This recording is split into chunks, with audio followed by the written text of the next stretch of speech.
Angkor द्वीप की लड़ाई, जो प्रशांत महासागर के युद्ध की एक महत्वपूर्ण टक्कर थी, 19 फरवरी 1945 से 26 मार्च 1945 तक चली। इस भयंकर संघर्ष ने इस द्वीप को एक बंजर वीराने में बदल दिया। इस कठिन संघर्ष में अमेरिकी सेना ने 6,821 सैनिकों की मौत और 21,865 जवानों के घायल होने का नुकसान उठाया, जबकि जापानी सेना के 22,703 सैनिक मारे गए और केवल 1,083 ने आत्मसमर्पण किया। इस लड़ाई के बीच मरीन कॉर्प्स के सार्जेंट अर्जुन वर्मा ने असाधारण साहस का प्रदर्शन किया। कथित तौर पर उन्होंने 1 दर्जन से अधिक दुश्मन सैनिकों को मार गिराया। एक महत्वपूर्ण हमले में अपनी टुकड़ी का नेतृत्व करते हुए उनके सीने में गोली लगी। जब उन्हें होश आया तो उन्होंने खुद को एक अस्पताल के जहाज पर पाया, जहां उनका इलाज चल रहा था। किसी को पता नहीं था, अर्जुन के शरीर में दूसरे समय की एक आत्मा का नया वास हो गया था। 1921 में जन्मे, लड़ाई के दौरान अर्जुन वर्मा 24 वर्ष के थे। अनाथ और केवल हाई स्कूल तक शिक्षा प्राप्त, उन्होंने 5 साल सेना में बिताए थे। कई लड़ाइयों में लड़कर उनका चरित्र मजबूत हो गया था। अब उनके शरीर में अलग अलग युगों की 2 आत्माएं रहस्यमय ढंग से एक होकर समा गई थीं। कुछ शुरुआती भ्रम के बाद अर्जुन ने आखिरकार अपनी इस नई वास्तविकता को स्वीकार कर लिया। दूसरा खंड, नस कविता और रहस्यमय उपचार। जहाज पर उनकी देखभाल कविता नाम की एक नस कर रही थी। वह सबसे युवा और आकर्षक थी। वह उनके पट्टियां बदलने, घावों को आयोडीन से साफ करने, सल्फर पाउडर लगाने और उन्हें सावधानी से जालीदार कपड़े में लपेटने में मदद करती थी। सार्जेंट वर्मा, मुझे यकीन है कि आप जल्द ही अपने पैरों पर वापस खड़े हो जाएंगे, कविता ने एक गर्मजोशी भरी मुस्कान के साथ उन्हें सांत्वना दी। धन्यवाद मिस कविता, अर्जुन ने कृतज्ञता से उत्तर दिया। कुछ दिनों बाद घायल सैनिकों से भरा वह अस्पताल का जहाज मुंबई बंदरगाह के लिए रवाना हुआ। अर्जुन ने अपनी चोटों में कुछ अजीब देखा। हालांकि वे शुरू में गंभीर थीं, लेकिन उनकी ठीक होने की गति असामान्य रूप से तेज लग रही थी। संक्रमण के कोई संकेत नहीं थे। कुछ ही दिनों में पपड़ी जम गई और 10 दिनों के भीतर घाव लगभग भर गया था। केवल एक निशान रह गया था। उनका ठीक होने का समय एक सामान्य सैनिक की अपेक्षा से आधे से भी कम था। उन्हें पता नहीं था कि दूसरे लोग कैसी प्रतिक्रिया देंगे, इसलिए अर्जुन ने इस असामान्य उपचार क्षमता को अपने तक ही रखा। उन्हें संदेह था कि ये 2 आत्माओं के रहस्यमय विलय के कारण हो सकता है। उनके दिमाग में 2 पहचानों के आपस में मिल जाने से उन्हें मानसिक भ्रम और चक्कर आने की परेशानी होने लगी। मदद मांगने के लिए अर्जुन ने जहाज के चिकित्सा कर्मचारियों से बात की, हालांकि वह अपनी अनोखी स्थिति को ठीक से समझा नहीं पाए। उन्होंने स्पष्ट रूप से अपने लक्षणों का वर्णन किया, राहत की उम्मीद में। चिकित्सा दल ने सुझाव दिया कि अर्जुन युद्ध से संबंधित तनाव या आघात से पीड़ित हो सकते हैं। डॉक्टर ने कुछ शामक दवाएं दी और सिफारिश की कि हवाई पहुंचने के बाद एक मनोचिकित्सा सुविधा में आगे की जांच की जाए। जहाज पर काम की गहमागहमी के बीच नर्सें हमेशा व्यस्त रहती थीं। जैसे जैसे अर्जुन की हालत सुधरी, वह खाली समय में कविता की मदद करने लगे। उनकी मदद से उनका काम आसान हो गया और वह जल्द ही ठीक हो रहे सैनिकों के बीच एक परिचित चेहरा बन गए। तीसरा खंड, मुंबई बंदरगाह और प्रेम। लगभग 2 सप्ताह के बाद जहाज आखिरकार मुंबई बंदरगाह पर लंगर डाल दिया। अर्जुन की एक चिकित्सा जांच हुई और डॉक्टर ने उनकी उल्लेखनीय शारीरिक रिकवरी को नोट किया। जहाज के डॉक्टर के एक नोट के साथ अर्जुन मनोचिकित्सा विभाग में गए। एक संक्षिप्त मूल्यांकन के बाद उन्हें पोस्ट ट्रॉमेटिक स्ट्रेस से पीड़ित बताया गया और 1 महीने के आराम और मनोवैज्ञानिक उपचार की सिफारिश की गई। अपने प्रवास के दौरान अर्जुन की मुलाकात कविता से अक्सर होती रही। समय के साथ उनकी दोस्ती गहरी होती गई और वह उसके खुशमिजाज स्वभाव और मुस्कुराने पर पड़ने वाले डिम्पल्स की ओर आकर्षित महसूस करने लगे। एक शाम उन्होंने कविता को डाउनटाउन मुंबई में रात के खाने के लिए आमंत्रित किया। खाने के बाद वे गिरगांव चौपाटी के रेतीले समुद्र तट पर टहले। उस रात अस्पताल लौटने के बजाय वे पास के एक होटल में पहुंचे, जहां उन्होंने एक यादगार और अंतरंग शाम एक साथ बिताई। अगली सुबह कविता अपने कर्तव्यों पर लौट गई, जबकि अर्जुन वहीं रुके रहे। उन्हें अपनी मानसिक स्पष्टता में उल्लेखनीय सुधार महसूस हुआ। वह बाथरूम तक गए और आईने में अपना प्रतिबिंब घूर कर देखा। 6 पैक एब्स, एक मजबूत जबड़ा और तेज आंखों वाला एक मांसल आदमी उन्हें वापस घूर रहा था। इलाज के 1 महीने के दौरान अर्जुन और कविता का मिलना जुलना जारी रहा। उन्होंने एक दूसरे का साथ पसंद किया और वह कभी कभी अपनी नर्स की वर्दी में दिखाई देती थी, जो अर्जुन को अति मोहक लगती थी। चौथा खंड, सेना से सेवानिवृत्ति और एक नई दुनिया। एक दिन एक लेफ्टिनेंट अर्जुन से मिलने आया। सार्जेंट वर्मा, आपकी शारीरिक स्थिति में सुधार हुआ है और कमांड आपको सक्रिय ड्यूटी के लिए फिर से नियुक्त करने को तैयार है। अर्जुन ने तुरंत इनकार कर दिया। अब जब भविष्य की एक आत्मा उनका हिस्सा बन चुकी थी, तो उनकी फ्रंट लाइन पर लौटने की कोई इच्छा नहीं थी। उन्होंने फैसला किया कि सेना से सेवानिवृत्त होने का समय आ गया है। वह मनोचिकित्सक से मिले, ये दावा करते हुए कि उनकी मानसिक स्थिति अभी भी अस्थिर है।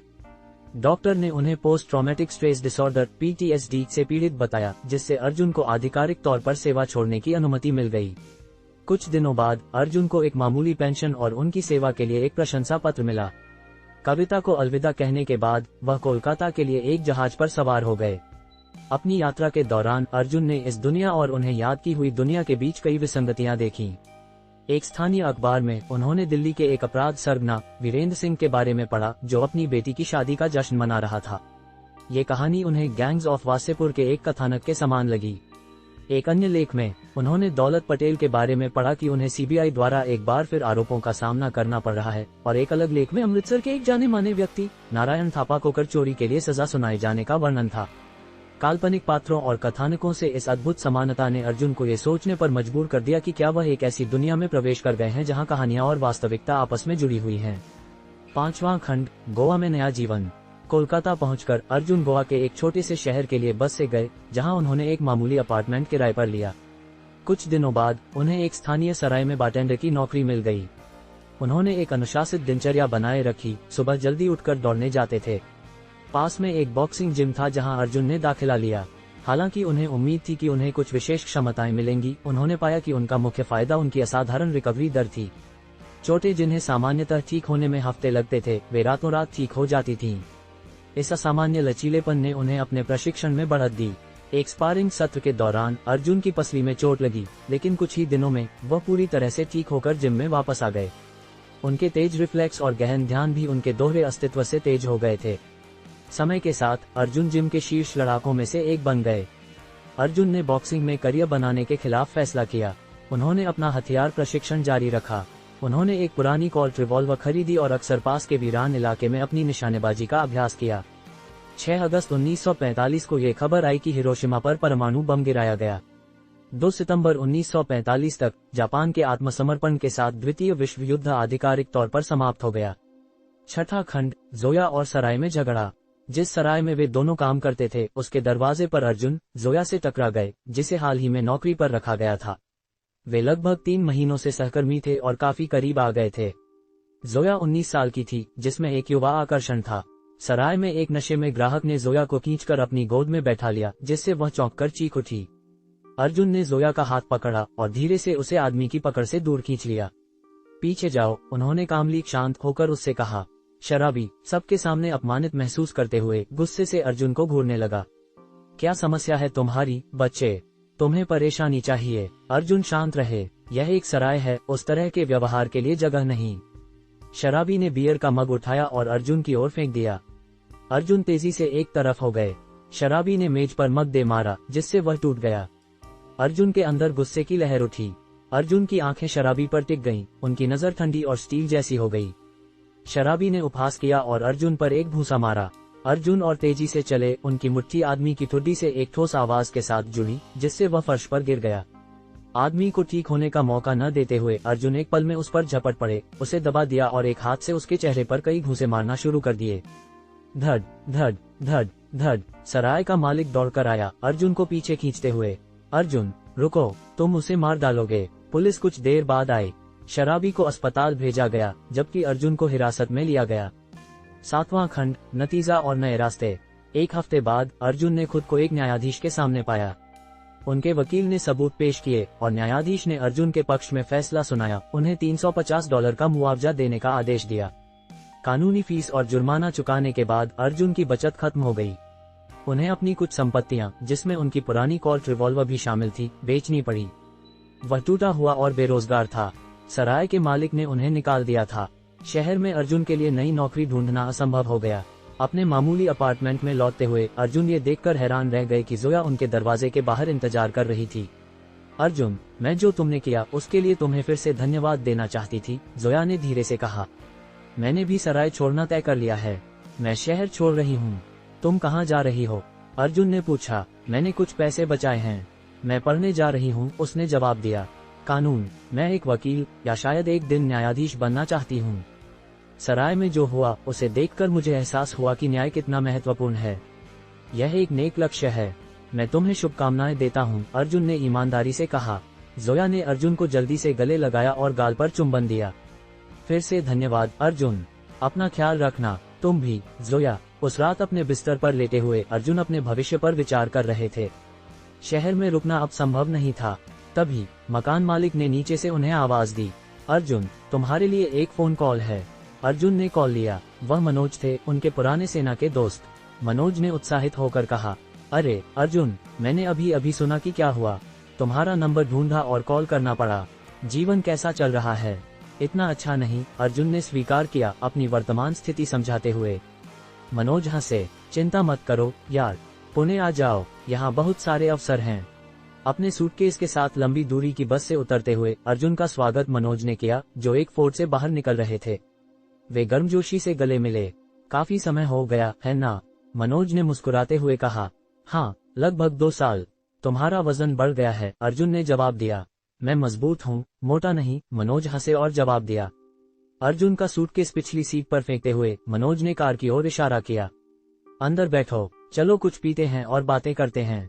तुम यहाँ एक साहसिक यात्रा के लिए तैयार हो? क्या ये रूपांतरण अब आपके अनुसार पूरी तरह से सही है? यदि आपके पास आगे कोई और पाठ या कहानी है जिसे रूपांतरित करना है तो कृपया मुझे दें। एक चमकीली कार शरारती बनी लड़की के आकार की नियॉन लाइटों से सजे एक जीवंत बार के सामने आकर रुकी। बोर्ड पर लिखा था, बन्नी बार। अर्जुन और मनोज अंदर गए और अर्जुन ने तुरंत महसूस किया कि यह जगह उसके गृहनगर की सराय टैवर्न्स से कहीं ज्यादा ऊर्जावान थी। हल्की रोशनी ने धुएं जैसा माहौल बना रखा था, हवा में जैज संगीत बह रहा था, कम कपड़े पहनी महिलाएं नाच रही थीं, कमरा आवाजों से भरा था और मारिजुआना की एक खास गंध हवा में फैली हुई थी। सभी महिलाएं मजाकिया बन्नी पोशाक में थीं, टाइट फिटिंग बिकिनी जो उनके कर्व्स को उभार रही थीं, लंबी टांगों पर खींची हुई स्टॉकिंग्स, लंबे बन्नी कान, एक सीधा और दूसरा झुका हुआ और उनके पीछे लटकती फ्लफी पूंछें। एक आकर्षक बन्नी लड़की चमकीली मुस्कान के साथ उनके पास आए। मनोज, आज क्या चाहिए? शुरुआत 2 बियर से करो, मनोज ने जवाब दिया। उसकी पीठ पर हल्के से छेड़छाड़ भरी थपकी दी। वह खिलखिला उठी और दूर जाने से पहले मनोज के साथ कुछ मजाकिया बातें की। बियर जल्द ही आ गई और मनोज और अर्जुन ने अपने गिलास टकराए और बड़े घूंट लिए। उनकी बातचीत उनकी पिछली सैन्य सेवा से लेकर उनकी वर्तमान स्थिति तक पहुंची। तुमने कोई गिरोह गैंग ज्वाइन कर लिया? अर्जुन ने भौहें चढ़ाकर हैरानी से पूछा। मनोज ने लापरवाही से कंधा उचकाया। जब मैं सेना से बाहर निकला तो मुझे पेंशन में केवल कुछ 100 रुपए ही मिले। तुम जानते हो कि मुझे एक बड़ा परिवार चलाना है, माता पिता और 5 भाई बहन। वह पैसा ज्यादा नहीं चल पाया। मनोज ने आगे कहा, मैंने ईमानदारी से जीवन जीने की कोशिश की। फैक्ट्रियों में काम किया, दुकानों में छोटे मोटे काम किए, कारें धोई, यहाँ तक कि ट्रांसपोर्ट भी चलाया। लेकिन तनख्वाह बस गुजारा लायक ही थी और बढ़ती महंगाई और लालची मालिकों द्वारा वेतन में कटौती के साथ ये काम नहीं बन रहा था। अखबार वाले दावा करते हैं कि अर्थव्यवस्था तेजी पर है, लेकिन वे आसमान छूती बेरोजगारी दर के बारे में बात नहीं करते। अर्जुन और करीब झुक गया। तो अब तुम वास्तव में क्या करते हो? मनोज मुस्कुराया। मैं शराब पहुंचाता हूँ, कर्ज वसूलता हूँ, शांति बनाए रखता हूँ। उसने समझाया कि गिरोह अंडरग्राउंड कैसीनो और लोन कंपनियां चलाता है, जिन्हें कर्ज वसूली के लिए ताकत की जरूरत होती है। वे एक निजी शराब व्यवसाय भी चलाते थे, जो आसपास के बार और नाइट क्लब को आपूर्ति करता था। मनोज ने चारों ओर इशारा किया, ये जगह मेरी निगरानी में है। अर्जुन को समझ आने लगा कि हर कोई मनोज को क्यों जानता था। उन्होंने अपने गिलास फिर से टकराए। मनोज ने अर्जुन की आंखों में देखा और प्रस्ताव दिया, अर्जुन, तुम मेरे साथ क्यों नहीं आ जाते? तुम्हारी समझदारी और कौशल के साथ हम अपना एक असली नाम बना सकते हैं। अर्जुन ने धीरे से सिर हिलाया। उसे किसी गिरोह में शामिल होने में कोई दिलचस्पी नहीं थी। अपने पिछले जीवन में वह सफलता की सीढ़ियां चढ़ चुका था, लेकिन धोखे के कारण नीचे आ गया था। अब इस दुनिया से परे के दशकों की यादों और दूरदर्शिता के साथ उसे विश्वास था कि अगर वह सही रास्ता चुनता है तो वह अमीर बन सकता है। लेकिन अपराध की दुनिया वह रास्ता नहीं था जो वह चाहता था। मैं कुछ स्थिर स्टेबल ढूंढने की सोच रहा हूँ, अर्जुन ने कहा। मनोज ने इस मुद्दे को आगे नहीं बढ़ाया, बस कंधा उचकाते हुए कहा, ठीक है, तुम अभी मेरे यहाँ ठहर सकते हो। उसने अर्जुन को नोटों का एक बंडल दिया, जो आसानी से 100 रुपये से अधिक था। इसका इस्तेमाल करो, मनोज ने कहा। तुम्हें इंटरव्यू के लिए एक अच्छे सूट की जरूरत होगी और ठंड भी बढ़ रही है। अपने लिए एक अच्छा कोट भी ले लेना। अर्जुन, जिसके पास केवल कुछ ही रुपये बचे थे, उसने मनोज की उदारता को मना नहीं किया और पैसे जेब में रख लिए। अर्जुन को पैसे स्वीकार करते देख मनोज गर्मजोशी से मुस्कुराया। वे रात भर पीते और बातें करते रहे, कहानियां और हंसी साझा करते रहे, जब तक कि बाहर हल्की बूंदाबांदी शुरू नहीं हो गई और तापमान गिर नहीं गया।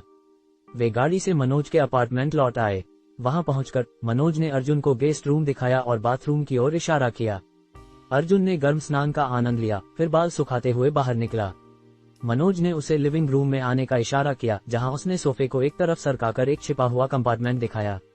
अर्जुन, यहाँ 2 बंदूकें हैं, मनोज ने कहा, 2 कॉल्ट M1911 के साथ कुछ अतिरिक्त मैगजीन बाहर निकालते हुए। अगर तुम्हें जरूरत हो तो ले सकते हो। अर्जुन ने बंदूकों को तुरंत पहचान लिया। उसने अपनी सेवा के दौरान कॉल्ट M1911 का इस्तेमाल किया था, उसे इसे छूने का एहसास अच्छी तरह से पता था। मैं एक वैध लेजिट नौकरी की तलाश में हूँ। मुझे नहीं लगता कि मुझे बंदूक की जरूरत होगी, अर्जुन ने जवाब दिया। मनोज ने एक अनिश्चितता भरा कंधा उचकाया।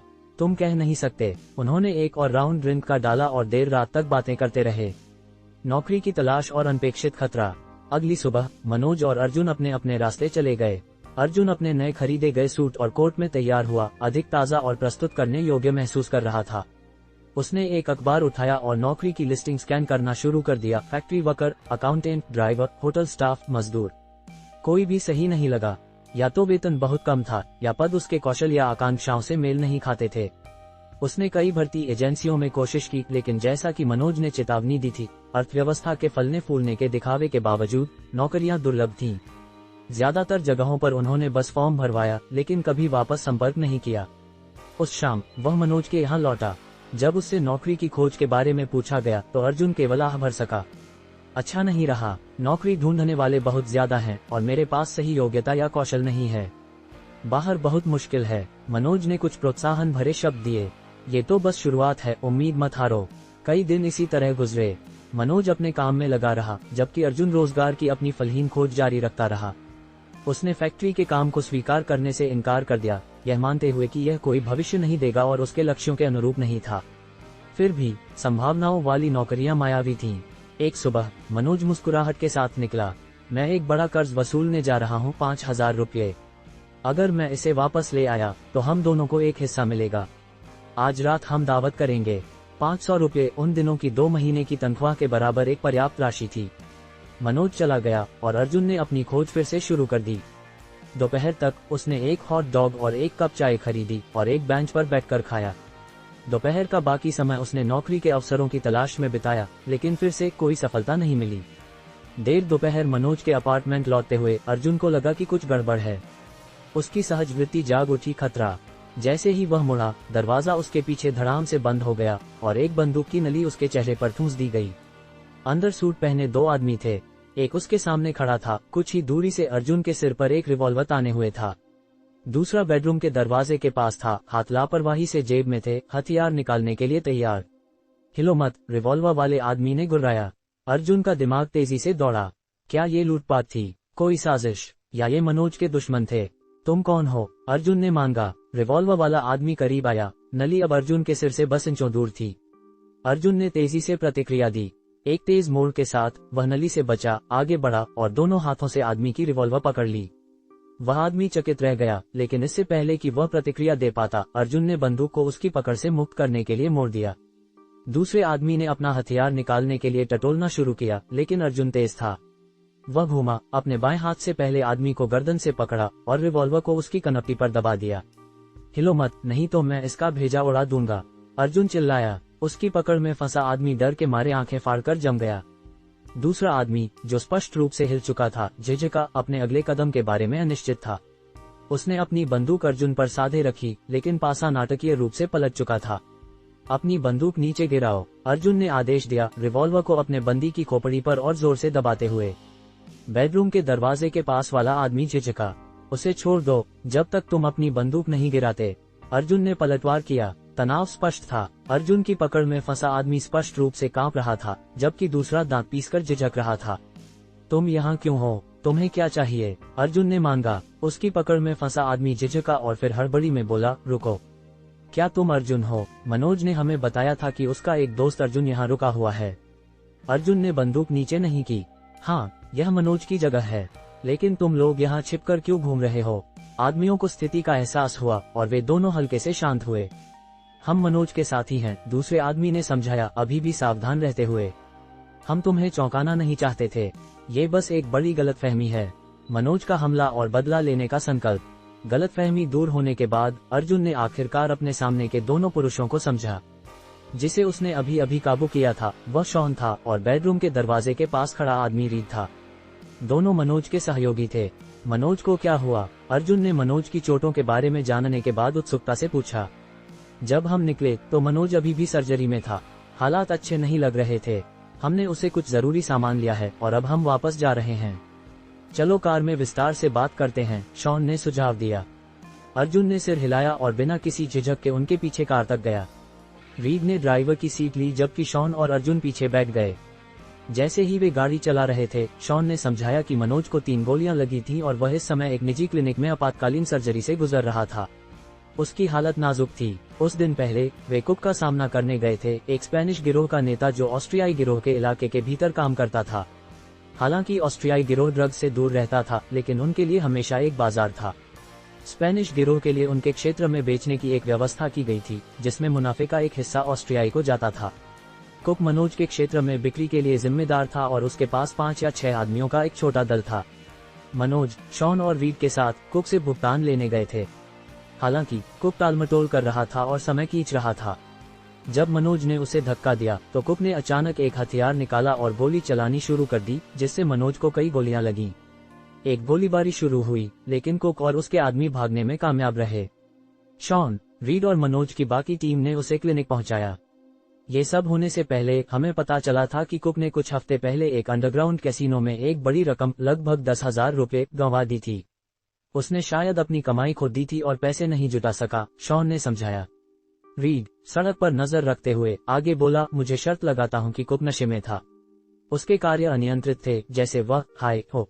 इससे ये पता चलता है कि उसने इतनी लापरवाही से क्यों काम किया। अर्जुन को उस दिन पहले मनोज के साथ एक बड़ी भुगतान वसूली 5,000 रुपये के बारे में बातचीत याद आई। यह शायद इसी घटना से संबंधित था। हालात तेजी से बिगड़ चुके थे। कार जल्द ही क्लिनिक पहुंची।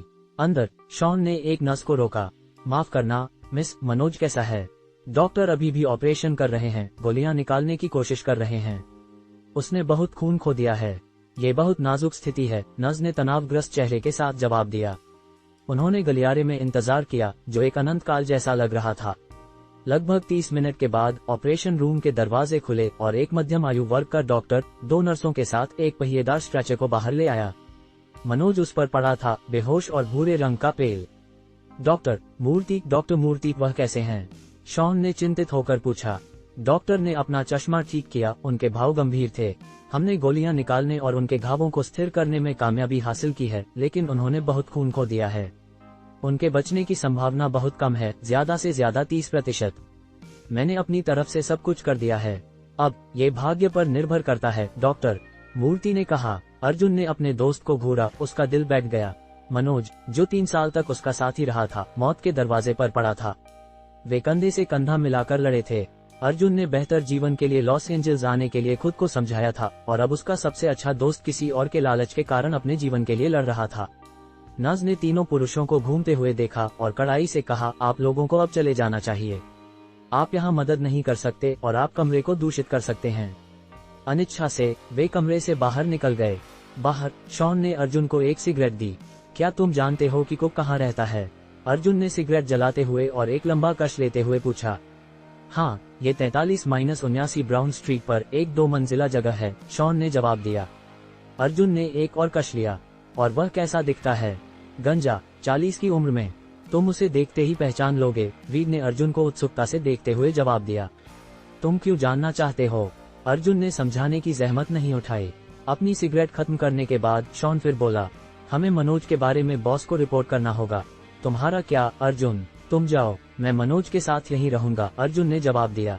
शॉन और रीड चले गए, रात में गाड़ी चलाते हुए दूर हो गए। अंधेरा पूरी तरह से उतर चुका था और शहर रोशनी से जीवंत था। एक ठंडी हवा अर्जुन के चेहरे पर लगी जब वह वापस मनोज के कमरे में चला गया।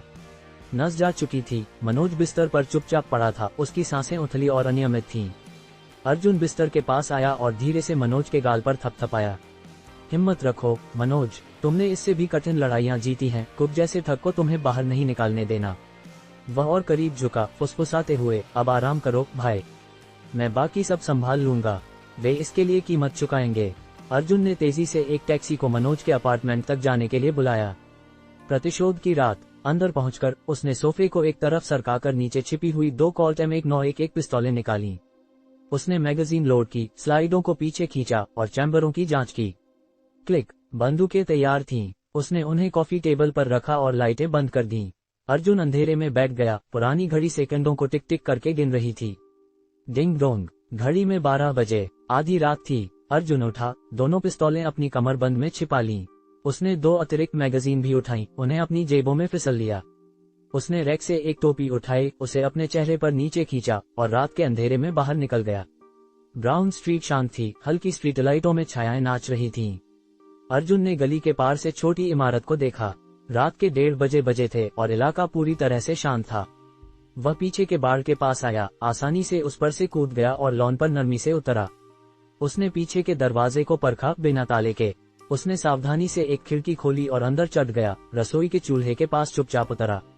रसोई से गुजरते हुए वह रुका, घर के अंदर से आ रही तेज खर्राटों को सुन रहा था। वह आगे बढ़ा, लिविंग रूम तक पहुंचा। एक लैंप की हल्की चमक ने दिखाया कि कमरा खाली था।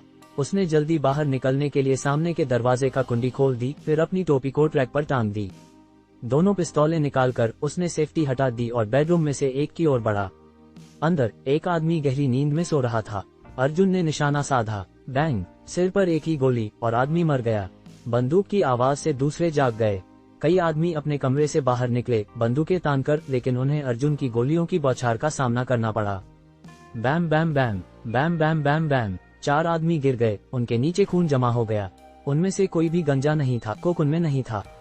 तभी अर्जुन को ऊपर से एक हल्की आवाज सुनाई दी और उसकी सहज वृत्ति जाग उठी। वह ठीक समय पर फर्श पर गिर गया। बैंग, एक शॉटगन का धमाका उस दीवार को चीरता हुआ निकला जहां वह अभी खड़ा था, मलबे को हर तरफ बिखेर दिया। कुक ऊपर सो रहा था। वह हमेशा किनारे पर रहता था, कई दुश्मन उसके पीछे थे। नीचे की गोलीबारी ने उसे जगा दिया और उसने अपनी Winchester M1887 lever action shotgun, wild west के दिनों का एक शक्तिशाली हथियार पकड़ ली थी। उसने एक राउंड चैम्बर में डाला और बाहर भागा। सीढ़ी के गैप से एक आकृति को देखा। उसने तुरंत गोली चलाई, लेकिन शाप दिया क्योंकि अर्जुन शॉट से बच गया। मैं तुम्हें मार डालूंगा, कुक चिल्लाया, फिर से गोली चलाते हुए। बैंग बैंग, कुक अपनी शॉटगन से धमाका करते हुए सीढ़ियों से नीचे उतरा। अर्जुन दबा हुआ था, कोई खिड़की ढूंढने के लिए संघर्ष कर रहा था। अर्जुन ने फर्श पर पड़े शवों में से एक पर नजर डाली। उसने उसे उठाया और बाहर फेंक दिया। कुक ने हरकत देखी और गोली चलाई। बैंग, शॉटगन के धमाके ने शरीर को चीर दिया, खून और मांस बिखर गया।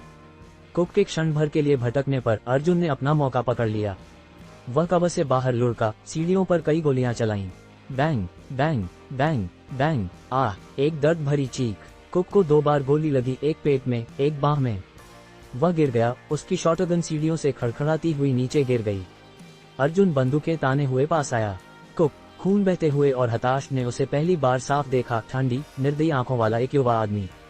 कृपा करके मुझे मत मारो, कुक ने अपने घावों को पकड़ते हुए भीख मांगी। अर्जुन ने उसे घृणा से घूरा। बिल पिट का दोस्त अर्जुन वर्मा तुम्हें याद कर रहा है। कुक के चेहरे पर वास्तविकता आ गई। मैं तुम्हें पैसे दूंगा, मेरे पास जो कुछ भी है। बैंग, अर्जुन ने सिर पर एक ही गोली से उसे खत्म कर दिया। उसे मोलभाव में कोई दिलचस्पी नहीं थी। अगले कदम, खून हर जगह था, गलियारे में, दीवारों पर और सीढ़ियों से नीचे। 6 शव बिखरे पड़े थे। दृश्य एक युद्ध के मैदान जैसा था। अर्जुन को कोई पछतावा महसूस नहीं हुआ। लड़ाई ने केवल उसके एड्रेनालाइन को बढ़ाया था, जिससे वह अजीब तरह से जीवित महसूस कर रहा था। पिछले 6 महीनों में अर्जुन की आत्मा जॉन हार्डी की आत्मा के साथ पूरी तरह से विलीन हो गई थी, एक ऐसा आदमी जिसने वास्तविक लड़ाई और रक्तपात देखा था। ये बस एक और छोटी झड़प थी। उसने कुक के कमरे की तलाशी ली, दराजों को खंगालते हुए, जब तक कि उसे नकदी का एक बंडल नहीं मिला। अर्जुन ने पुराने बिलों को खंगाला, कुछ सिकुड़े हुए और फीके, अन्य आश्चर्यजनक रूप से सही सलामत। उसने अनुमान लगाया कि यहाँ $5000 के करीब थे, शायद कुक के गंदे सौदों से सबसे अधिक संभावना ड्रग्स का पैसा। उसने तेजी से नकदी अपने कोट की जेब में डाल ली। उसकी तलाशी जारी रही और एक कैबिनेट के पीछे अर्जुन को एक छोटा, बारीक नक्काशी वाला डिब्बा मिला। उसे खोलने पर एक चमकती सोने की घड़ी सामने आई, रोलेक्स और कुछ नहीं। यह विशेष मॉडल बिल्कुल नया था, जो हाल ही में 1945 में जारी किया गया था। पूरी तरह से सोने से बना, केसिंग से लेकर ब्रेसलेट तक, यह अपनी तरह का पहला था। अफवाह थी कि यह घड़ी $1500 से अधिक की थी, एक वास्तविक स्टेटस सिंबल। अर्जुन ने कुछ रात पहले एक बार में किसी को इस घड़ी के बारे में शेखी बघारते हुए सुना था। उसने इसे देखते ही तुरंत पहचान लिया कि यह क्या है। घड़ी अभी भी बेदाग थी, अपने मूल पैकेजिंग में रखी हुई थी। जाहिर है, कुक को इसे पहनने का मौका या हिम्मत नहीं मिली थी। अर्जुन ने सोचा कि उसे एक नई घड़ी की जरूरत हो सकती है। नकदी मनोज के पास जाएगी, लेकिन ये छोटा रत्न, यह उसकी आज रात के काम का इनाम था। उसने घड़ी जेब में रखी और चारों ओर एक तेज नजर डाली। उसके द्वारा किए गए शोर से ध्यान आकर्षित होना तय था। कोई पुलिस को बुलाएगा और वे जल्द ही यहाँ होंगे। उसने बंदूक को अपनी कमरबंद में छिपाया, तेजी से सीढ़ियों से नीचे उतरा, रैक से अपनी टोपी उठाई, किनारों को अपनी आंखों पर नीचे खींचा और सामने के दरवाजे से बाहर निकल गया। वह एक स्ट्रीट लाइट की चमक के नीचे से फिसल गया और रात के अंधेरे में गायब हो गया। 15 मिनट बाद सायरन बजाती हुई एक पुलिस कार पहुंची। 3 अधिकारी बाहर निकले, सावधानी से विला के गेट के पास पहुंचे। उनकी बंदूकें तनी हुई और तैयार थीं। गेट से धक्का मारकर अंदर घुसते ही उनका स्वागत एक भयानक दृश्य ने किया। खून हर जगह था, शव फर्श पर बिखरे पड़े थे, दीवारों पर गोलियों के छेद थे जो एक भयंकर गोलीबारी के स्पष्ट संकेत थे। एक अधिकारी गुर्राया, एफबीआई को लाइन पर लो, हमारे पास यहाँ एक बड़ा अपराध स्थल है। जब तक एफबीआई एजेंट पहुंचे तब तक रिपोर्टरों की भीड़ पहले ही बाहर जमा हो चुकी थी, जो अंदर की हत्याकांड की तस्वीरें खींच रहे थे। एफबीआई एजेंटों ने एक गहन जांच की, ये निष्कर्ष निकालते हुए कि यह संभवतः एक ही शूटर का काम था। लेकिन इसके अलावा उन्हें आगे बढ़ने के लिए कुछ भी नहीं मिला, न कोई फिंगरप्रिंट, न कोई खाली कारतूस, कुछ भी नहीं। पड़ोसियों ने भी कोई मदद नहीं की। रात के 1 बजे से ज्यादा हो चुका था और ज्यादातर लोग गहरी नींद में थे। रात 3:30 बजे अधिकारियों ने शवों को हटा दिया और इस घटना को लेवल 1 प्रमुख हत्या करार दिया और घटनास्थल से चले गए। रिंग, एक हल्की रोशनी वाले अपार्टमेंट में एक फोन तेज आवाज में बजा। क्लिक, एक डेस्क लैंप टिमटिमाया, जिससे फ्रेडी दीवार पर लगी घड़ी को देखता हुआ दिखाई दिया। सुबह के 3:30 बजे थे। फ्रेडी अपनी 40 की उम्र के शुरू में एक ऐसे आदमी जैसा दिखता था जिसने काफी एक्शन देखा हो। वह लॉस एंजल्स में ऑस्ट्रियाई गिरोह का वास्तविक नेता था, जो 200 से अधिक सदस्यों की एक ताकत की कमान संभालता था, शहर में एक महत्वपूर्ण उपस्थिति। उसका गिरोह कई व्यस्त क्षेत्रों को नियंत्रित करता था, 3 अंडरग्राउंड कैसीनो, कर्ज शार्क, लोन शार्किंग और तस्करी चलाता था और 5 नाइट क्लब और कई बार में शराब व्यापार पर हावी था। सालाना 2 से 3 मिलियन डॉलर का मुनाफा कमाता था। फोन बजता रहा। फ्रेडी ने आखिरकार उठाया। दूसरी तरफ उसका लेफ्टिनेंट एलन पाइने था। मुझे अभी खबर मिली है, फ्रेडी। आज रात किसी ने कुक के घर में घुसकर उसे और उसके दल को खत्म कर दिया। फ्रेडी क्षण भर के लिए हैरान रह गया। बस कल ही उसे बताया गया था कि कुक, स्पेनिश गिरोह से जुड़ा एक नीच आदमी, उनके ही एक जूनियर सदस्य मनोज के साथ झगड़े में पड़ गया था। मनोज गंभीर रूप से घायल हो गया, उसकी हालत अभी भी अज्ञात थी। फ्रेडी अस्पताल में मनोज को देखने गया था, लेकिन तब तक अर्जुन घटनास्थल से जा चुका था। उसने सुबह होने पर अपने आदमियों के साथ पुनर्समूहन और स्थिति का मूल्यांकन करने की योजना बनाई थी, लेकिन यह अप्रत्याशित था। कोई अंदाजा है कि यह किसने किया? फ्रेडी ने पूछा। कोई सुराग नहीं, एलन ने जवाब दिया। तुम्हारा मतलब है कि यह हमारे किसी आदमी ने नहीं किया? नहीं, मैंने सबसे जांच की है, हमारे लड़कों में से कोई भी शामिल नहीं था। फ्रेडी की भौहें तन गईं। अगर यह हम नहीं थे तो कौन? कोई सुराग मिला? ज्यादा नहीं। पुलिस ने कहा कि एफबीआई ने इसकी जांच की और उनका मानना है कि यह सिर्फ एक व्यक्ति का काम था। फ्रेडी ने एक भौं उठाई। एक आदमी ने कुक और उसके पूरे दल को खत्म कर दिया। वे यही कह रहे हैं। फ्रेडी ने फोन रख दिया और गहरी सोच में दीवार को घूरने लगा। अगर वास्तव में एक व्यक्ति कुक और उसके आदमियों को गिराने में कामयाब रहा था, तो उन्हें असाधारण रूप से कुशल होना चाहिए। लेकिन वह कौन हो सकता है और उसका मकसद क्या था? उसकी पत्नी उसके बगल में हिली, नींद में बड़बड़ाते हुए, फ्रेडी, क्या हो रहा है? फ्रेडी ने उसके माथे पर चूमा। कुछ खास नहीं, प्यारी, बस कुछ छोटी मोटी समस्याएं। वापस सो जाओ, हम इसे सुबह संभाल लेंगे। लाल दानी का क्रोध और गिरोहों का गठबंधन। इसी बीच शहर के दूसरी ओर दानी कुक के बेजान शरीर पर खड़े थे। उनके दांतों के बीच एक सिगार दबा हुआ था और उनके चेहरे पर गुस्सा झलक रहा था। दानी, जिन्हें लाल दानी के नाम से जाना जाता था, लॉस एंजल्स में स्पेनिश गिरोह के मुखिया थे। अपनी 50 की उम्र में और थोड़े मोटे होने के बावजूद वह अभी भी एक शक्तिशाली उपस्थिति थे। वह वर्षों से शहर में एक प्रमुख खिलाड़ी थे, जिनकी कमान में 100 से अधिक आदमी थे। उनके संचालन में बार, नाइट क्लब, वेश्यालय, अंडरग्राउंड बॉक्सिंग रिंग, जुआ अड्डे और सबसे अधिक लाभप्रद रूप से कोकीन की तस्करी शामिल थी। कुक उनके अधिक भरोसेमंद आदमियों में से एक था, जो ड्रग व्यापार के एक हिस्से का प्रबंधन करता था, जिससे हर महीने हजारों रुपए आते थे। अब कुक मर चुका था और दानी क्रोधित थे। ये किसने किया? दानी ने गुर्राया। यह शायद ऑस्ट्रियाई गिरोह है, उनके सलाहकार बर्नस्टीन ने कहा। ऑस्ट्रियाई गिरोह? दानी ने भौहें चढ़ाईं। वे लॉस एंजल्स में सबसे बड़े खिलाड़ी थे, उनके बाद आयरिश थे और स्पेनिश पीछे चल रहे थे। अन्य गुटों में मैक्सिकन, फ्रांसीसी और रूसियों, दंडों और स्वेदियों के छोटे समूह शामिल थे। कुक हाल ही में हमारे कैसीनो में बुरी तरह हार रहा था, बर्नस्टीन ने आगे कहा। और वह अभी भी हमारा एक उचित रकम का कर्जदार था। कल कुछ ऑस्ट्रियाई वसूली के लिए आए थे, लेकिन कुक ने कोकीन के नशे में उनके एक आदमी को गोली मार दी। और अब ये हमला। दानी का चेहरा गहरा हो गया, उनके दांतों में दबा सिगार लगभग टूटने वाला था। एक लंबे विराम के बाद उन्होंने बड़बड़ाया, उन्हें धिक्कार है। वह और बर्नस्टीन मुर्दाघर से निकले और दानी के हवेली में लौट आए, जहां उन्होंने खुद के लिए विस्की डाली और ताज़ा सिगार जलाए। दानी अपने गिलास में घूर रहे थे, गहरी सोच में थे। आखिरकार उन्होंने बर्नस्टीन की ओर मुड़कर कहा, मैं चाहता हूं कि ऑस्ट्रियाई से निपटा जाए। अपने सामान्य अवैध व्यवसायों के अलावा लाल दानी का सबसे बड़ा राजस्व कोकीन से आता था, जिससे सालाना लगभग 10 लाख डॉलर की कमाई होती थी, उनके अन्य उद्यमों से कहीं ज्यादा। उनका क्षेत्र सीमित था, लेकिन ऑस्ट्रियाई गिरोह लॉस एंजल्स में सबसे बड़े क्षेत्र को नियंत्रित करता था। उनकी एक सख्त नो ड्रग नीति थी, जिसे दानी ने उनके नेता फ्रेडी को एक बड़ा हिस्सा देकर दरकिनार करने में कामयाबी हासिल की थी। इस व्यवस्था ने उन्हें उनकी नाक के नीचे काम करने की अनुमति दी, लेकिन यह एक भारी कीमत पर आया, सालाना लाखों रुपये। दानी ने हमेशा इस संरक्षण शुल्क का विरोध किया था। बर्नस्टीन चिंतित दिखे, लेकिन ऑस्ट्रियाई मजबूत हैं, दानी, हम उनसे अकेले नहीं लड़ सकते। दानी मुस्कुराए, मैं यह नहीं कह रहा हूं कि हमें ऐसा करना चाहिए। हम आयरिश के साथ गठबंधन करेंगे, शायद मैक्सिकन, फ्रांसीसी, रूसी, पोल और स्वेडियों को भी लाएंगे। एक साथ मिलकर हम ऑस्ट्रियाई को चुनौती दे सकते हैं। हम और कोकीन बेचेंगे और अधिक पैसा कमाएंगे और उन ऑस्ट्रियाई कमीनों को भुगतान करना बंद कर देंगे। लेकिन ऑस्ट्रियाई के पीछे माफिया का समर्थन है।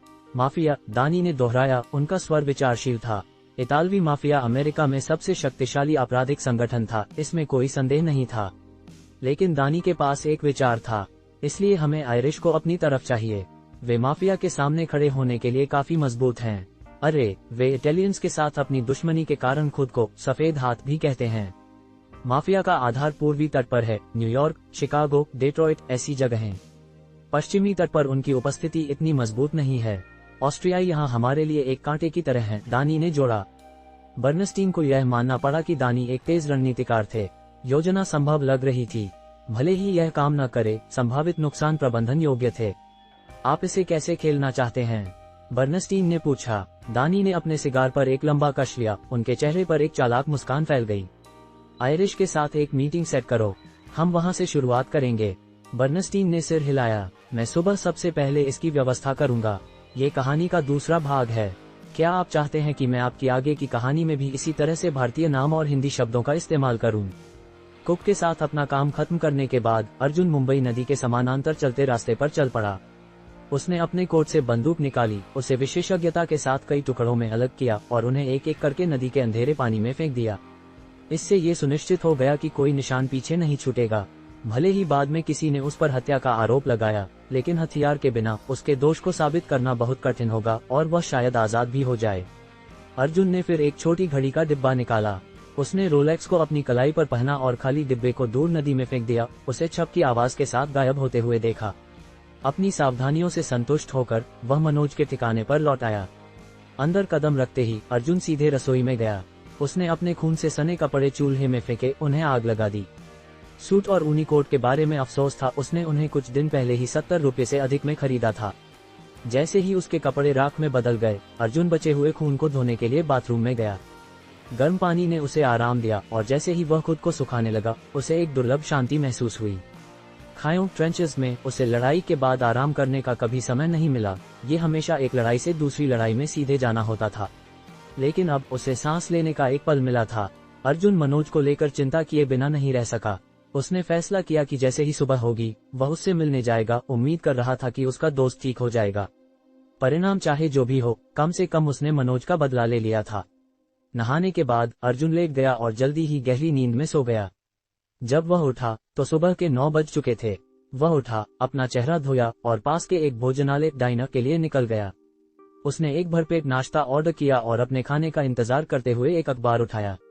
जैसे ही उसने अखबार खोला, एक प्रमुख शीर्षक ने तुरंत उसका ध्यान खींचा। ब्राउन स्ट्रीट पर घातक गोलीबारी में 6 मरे। लेख के साथ पुलिस के शवों को अपने वाहनों में लोड करते हुए तस्वीरें थीं। रिपोर्ट में अनुमान लगाया गया था कि सभी पीड़ित, जिनकी पहचान एक स्थानीय स्पेनिश गिरोह के सदस्यों के रूप में हुई थी, संभवतः गिरोह युद्ध में पकड़े गए थे। इसने चेतावनी दी कि इससे पुणे में हिंसा की एक नई लहर शुरू हो सकती है। नागरिकों से सतर्क रहने का आग्रह किया गया। पुलिस प्रमुख के हवाले से कहा गया था कि उन्होंने जिम्मेदार व्यक्ति को ढूंढने और सार्वजनिक सुरक्षा सुनिश्चित करने का वादा किया। अर्जुन न्यूज स्टैंड पर गया और कई अन्य अखबारों को देखा। उन सभी ने उसी घटना की सूचना दी, लेकिन उनमें से किसी ने भी उपयोगी जानकारी नहीं दी। हालांकि कुछ ने उल्लेख किया कि एफबीआई एक अकेले व्यक्ति के जिम्मेदार होने की संभावना पर विचार कर रही थी। जैसे ही अर्जुन लेखों को स्कैन कर रहा था, उसने पास की एक बातचीत सुन ली। क्या तुमने आज सुबह की खबर पकड़ी? उस स्पेनिश गिरोह के 6 लोग मारे गए, एक आदमी ने कहा। हाँ, ये फ्रंट पेज पर है, दूसरे ने जवाब दिया। मैं उस दल के कुक को जानता था, सख्त आदमी था, वह पहले लालदानी गिरोह के साथ था। कभी नहीं सोचा था कि वह इस तरह से मरेगा। आश्चर्य है कि उसने किससे पंगा लिया। जरूर कोई दूसरा गिरोह होगा जो इलाके के लिए युद्ध शुरू करना चाहता है। इस शहर में हमेशा मुसीबत रहेगी। पुलिस तो बस रिश्वत के लिए है। मनोज की रिकवरी और नई जिम्मेदारी। इस बीच मनोज ने धीरे धीरे अपनी आंखें खोलीं। पास खड़े शॉन और रीड ने देखा और तुरंत चौकस हो गए। रीड फूट पड़ा, बॉस आप जाग गए। मुझे लगा कि हम आपको हमेशा के लिए खो देंगे। शॉन ने उसके सिर पर चपत लगाई। थोड़ा शिष्टाचार दिखाओगे? रीड ने अपने सिर के पीछे रगड़ा, लेकिन मनोज कमजोरी से हंसा। लगता है कि मौत का दूत ग्रिम रीपर अभी मेरे लिए तैयार नहीं है। शॉन ने रीड को डॉक्टर को बुलाने के लिए भेजा। कुछ मिनट बाद डॉक्टर मूर्ति आए, मनोज की जांच की और सहमति में सिर हिलाया। तुम एक मजबूत आदमी हो मनोज। मुझे यकीन नहीं था कि तुम बच पाओगे, लेकिन तुम्हारे लचीलेपन ने तुम्हें बचा लिया। अगले 3 से 4 महीनों के लिए आराम करो और तुम ठीक हो जाओगे। लेकिन भविष्य में अपनी किस्मत को ज्यादा मत आजमाना। जैसे ही डॉक्टर गए, मनोज ने शॉन की ओर देखा और फुसफुसाया, ठीक है। डॉक्टर चला गया। अब सिगरेट के बारे में क्या? बॉस, आप जानते हैं कि डॉक्टर ने धूम्रपान के लिए मना किया है, शॉन ने जवाब दिया। भाड़ में जाए, मनोज ने गुर्राया। अगर मैं सिगरेट का मजा नहीं ले सकता तो मैं मर ही जाऊं। हार मानते हुए शॉन ने उसे एक सिगरेट दी। मनोज ने एक कश लिया, केवल हिंसक रूप से खांसी करने के लिए दर्द से अपनी पसली को पकड़ लिया। उस कुक को धिक्कार है, उसने बड़बड़ाया। मैं कसम खाता हूँ, एक बार जब मैं अपने पैरों पर वापस आ जाऊंगा तो मैं उसे मुझसे पंगा लेने के लिए पछतावा कराऊंगा। बॉस, कुक पहले ही मर चुका है, रीड ने बीच में कहा। मनोज की आंखें चौड़ी हो गईं। कुक मर गया? कैसे? शॉन ने अपनी जेब से एक अखबार निकाला और मनोज को थमा दिया। लेख में बताया गया था कि कुक और उसके 5 आदमियों को मृत पाया गया। माना जाता है कि वे गिरोह प्रतिद्वंद्विता के शिकार थे। पढ़ने के बाद मनोज ने उलझन में ऊपर देखा। क्या ये हमारे लोगों ने किया? शॉन ने सिर हिलाया। ऐसा नहीं लगता। बड़े अधिकारी आज सुबह पूछ रहे थे, आश्चर्यचकित थे कि क्या ये हम थे। लेकिन हमें अभी भी नहीं पता कि यह किसने किया। जो कोई भी था, वह बहुत अच्छा था। अकेले कुक और उसके दल को खत्म करना। अर्जुन नाश्ते के बाद क्लिनिक लौटा और चुपचाप वार्ड में प्रवेश किया। मनोज को शॉन और रीड से बात करते हुए देखकर उसे राहत की एक लहर महसूस हुई। मनोज, तुम जाग गए, अर्जुन ने पास आते हुए कहा। अर्जुन, तुम्हें देखकर अच्छा लगा, मनोज ने कमजोरी से मुस्कुराते हुए जवाब दिया। अर्जुन ने मनोज की हालत का निरीक्षण किया। उसके पीले रंग के बावजूद वह अच्छी आत्माओं में लग रहा था। ऐसा लग रहा था कि वह बच जाएगा। मुझे कल रात तुम्हारी चिंता थी, अर्जुन ने स्वीकार किया। मनोज के कंधे पर हाथ रखा। फिर उसने अपनी जेब से एक लिफाफा निकाला। मैं तुम्हारे लिए कुछ लाया हूँ, उसने कहा। इसमें क्या है? मनोज ने लिफाफे को देखते हुए पूछा। पैसा, अर्जुन ने जवाब दिया। कुक की नकदी। सोचा कि तुम इसे वापस लेना चाहोगे। मनोज ने लिफाफा लिया और उसे खोला, जिसमें नोटों का एक ढेर था, 10, 20 और 100 रुपए के। अर्जुन ने जो किया था उसे समझने पर उसका भाव बदल गया। अर्जुन, क्या ये तुम थे? मनोज ने दबे स्वर में पूछा। उसकी आवाज अविश्वास से भरी थी। अर्जुन ने मना नहीं किया। उसने मेरे भाई को चोट पहुंचाई। मैं इसे बर्दाश्त नहीं कर सकता था। इसके अलावा मैंने तुम्हारा काम भी कर दिया। मनोज की आंखें कृतज्ञता से भर गईं। अपनी चोटों के बावजूद उसे गर्व का एहसास हुआ। सच्ची वफादारी ऐसी ही दिखती है। शॉन और रीड, जो अभी भी कमरे में थे, अर्जुन को आश्चर्य से घूर रहे थे। अब ये स्पष्ट था, अर्जुन ही था जिसने कुक को खत्म किया था। वे जानते थे कि वह सख्त था, लेकिन ये कुछ और था। कोई आश्चर्य नहीं कि वह युद्ध से बच गया था। मनोज अर्जुन पर मुस्कुराया। तुमने सोचा था कि मैं मर गया हूँ, है ना? इसलिए तुम कुक के पीछे गए थे। डॉक्टर ने कहा था कि तुम्हारे पास 30% मौका है, अर्जुन ने स्थिर आवाज में जवाब दिया। अगर मैं मर जाता तो पैसा मेरे किसी काम नहीं आता, मनोज हंसा। मुझे लगता है कि तुम इसे मेरे परिवार को दे देते, अर्जुन ने सिर हिलाया। वही योजना थी। मनोज ने बैठने की कोशिश की, लेकिन दर्द से सिकुड़ गया। शॉन और रीड ने जल्दी से उसे अधिक आरामदायक स्थिति में मदद की। ठीक है, तुम दोनों हमें एक पल दो, मनोज ने निर्देश दिया। और याद रखना, कुक के बारे में किसी को कुछ मत बताना, समझे? शॉन और रीड ने सिर हिलाया और कमरे से बाहर चले गए। तुम्हारे दिमाग में क्या है? अर्जुन ने अकेले होने पर पूछा।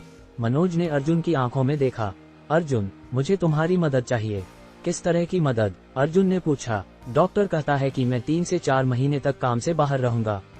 मुझे किसी ऐसे व्यक्ति की जरूरत है जिस पर मैं अपने हितों की देखभाल के लिए भरोसा कर सकूं। मैं चाहता हूं कि तुम मेरे लिए चीजें संभालो।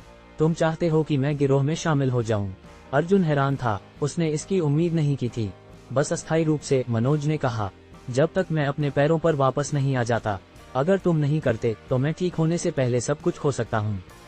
शॉन और रीड का क्या? अर्जुन ने पूछा। वे अच्छे हैं लेकिन महान नहीं, मनोज ने जवाब दिया। शॉन स्मार्ट है लेकिन हिम्मत की कमी है। रीड बहादुर है लेकिन सोचता नहीं है। उन्हें तुम्हारा मार्गदर्शन करने के लिए किसी की जरूरत है। साथ ही, अगर मेरा ऑपरेशन विफल हो जाता है तो मेरा परिवार कुछ भी नहीं के साथ रह जाएगा। अर्जुन ने मनोज के शब्दों पर विचार किया। उसे अभी तक कोई स्थिर काम नहीं मिला था और मनोज एक दोस्त था। ठीक है, मैं ये करूंगा कुछ समय के लिए, लेकिन बड़े अधिकारी, क्या वे इससे सहमत होंगे? मनोज मुस्कुराया। वह मुझ पर छोड़ दो। जैसे ही वे बात कर रहे थे, पुरुषों का एक समूह क्लिनिक में प्रवेश किया। फ्रेडी, ऑस्ट्रियाई गिरोह का मुखिया, अपने दाहिने हाथ के आदमी एलन पाइने के साथ अंदर आया। शॉन और रीड, जो गलियारे में टहल रहे थे, जल्दी से सीधे हुए और अपनी सिगरेट बुझा दी। मनोज कैसा है? फ्रेडी ने पूछा। वह अब जाग रहा है, शॉन ने जवाब दिया। डॉक्टर का कहना है कि उसे पूरी तरह से ठीक होने में कुछ महीने लगेंगे, लेकिन वह ठीक हो जाएगा। फ्रेडी ने सिर हिलाया और अपने समूह को वार्ड में ले गया। उसने अर्जुन को देखा और उसे परखा। मनोज ने जल्दी से परिचय कराया। मिस्टर फ्रेडी, मिस्टर पाइने, यह मेरा करीबी दोस्त अर्जुन वर्मा है। उसने नकदी के लिफाफे की ओर इशारा किया। हमें कुक से पैसे वापस मिल गए, अर्जुन की बदौलत। फ्रेडी की आंखें अर्जुन पर दिलचस्पी से सिकुड़ गईं। तो ये वह आदमी था जिसने कुक को खत्म किया था। युवा, फिट और एक शांत, आत्मविश्वासी व्यवहार का प्रदर्शन कर रहा था। तथ्य यह है कि उसने अकेले कुक और उसके आदमियों से निपटा था, प्रभावशाली था। मुझे तुम्हारी शैली पसंद है, अर्जुन, फ्रेडी ने कहा। तुम्हारे पास इस व्यवसाय में हमें जिस तरह की हिम्मत की जरूरत है, वह है। हमारे साथ क्यों नहीं शामिल होते? ऑस्ट्रियाई गिरोह में तुम्हारे जैसे किसी के लिए हमेशा जगह होती है। ऑस्ट्रियाई गिरोह के नेता ने उसे एक पल के लिए घूरा, इससे पहले कि अचानक कहा, तुम में एक गैंगस्टर बनने के गुण हैं। अर्जुन वर्मा हैरान होकर पलकें झपकाए। वह एक गैंगस्टर? उसने खुद को ऊपर से नीचे देखा। क्या यह उसका रूखा चेहरा, उसका व्यवहार, या बस उसका नाम था जिसने उन्हें ऐसा सोचने पर मजबूर किया? अर्जुन वर्मा, नेता ने विचार किया, किसी ऐसे व्यक्ति का नाम लगता है जिसने चीजें देखी हों। कोई ऐसा व्यक्ति जो हाथ गंदे करने के लिए तैयार हो। मनोज ने एक गरिमापूर्ण तरीके से बैठने की पूरी कोशिश की और अपने दोस्त को बढ़ावा देने का मौका पकड़ लिया। बॉस, अर्जुन मेरे लिए एक बड़ी मदद रहा है। वह मेरा सबसे करीबी सहयोगी है। मैं किसी भी दिन उसे अपने इलाके पर भरोसा करूंगा। फ्रेडी, गिरोह के नेता, ने सिर हिलाया। ठीक है, मुझे अच्छा लगा। बस यूं ही, अर्जुन ने खुद को ऑस्ट्रियाई गिरोह का एक किनारे का सदस्य बनते हुए पाया। मनोज ने फिर बिस्तर से एक मोटा लिफाफा पकड़ा और फ्रेडी को थमा दिया। बॉस, अर्जुन ने कुक द्वारा हमें बकाया कर्ज वसूलने में मेरी मदद की। मैं इसे अब सौंप रहा हूँ। फ्रेडी के दूसरे इन कमांड, एलन पाइने, ने लिफाफा लिया, उसे खोला और तेजी से नकदी को अंगूठे से गिना। 6,800 रुपये एलन ने घोषणा की। 5,000 बकाया राशि थी, बाकी 1,800 अतिरिक्त है। फ्रेडी ने नोटों का ढेर लिया, 1,000 अलग किया और मनोज को थमा दिया। ये तुम्हारा हिस्सा है। मनोज ने एक चौड़ी मुस्कान के साथ पैसे स्वीकार किए। वह राशि सिर्फ उसके लिए नहीं थी, गिरोह के नियमों के अनुसार शॉन और रीड को भी एक हिस्सा मिलेगा। फ्रेडी ने फिर 1,000 अलग किया। और ये तुम्हारे चिकित्सा खर्चों के लिए है। तुम हमारे लिए काम करते समय घायल हुए, गिरोह अपने लोगों का ख्याल रखता है। धन्यवाद बॉस, मनोज ने कृतज्ञता से भरी आवाज में कहा जैसे ही उसने पैसे लिए। इसके बाद फ्रेडी ने 1,800 रुपये गिने और अर्जुन को थमा दिए। अर्जुन ने झिझका, उत्सुकता और सावधानी के मिश्रण के साथ फ्रेडी को देखते हुए। कुक का हम पर केवल 5,000 बकाया था, फ्रेडी ने मुस्कुराते हुए समझाया। बाकी तुम्हारा है, तुमने इसे कमाया। अर्जुन ने जल्दी से महसूस किया कि फ्रेडी जानता था कि अपने लोगों का ख्याल कैसे रखना है।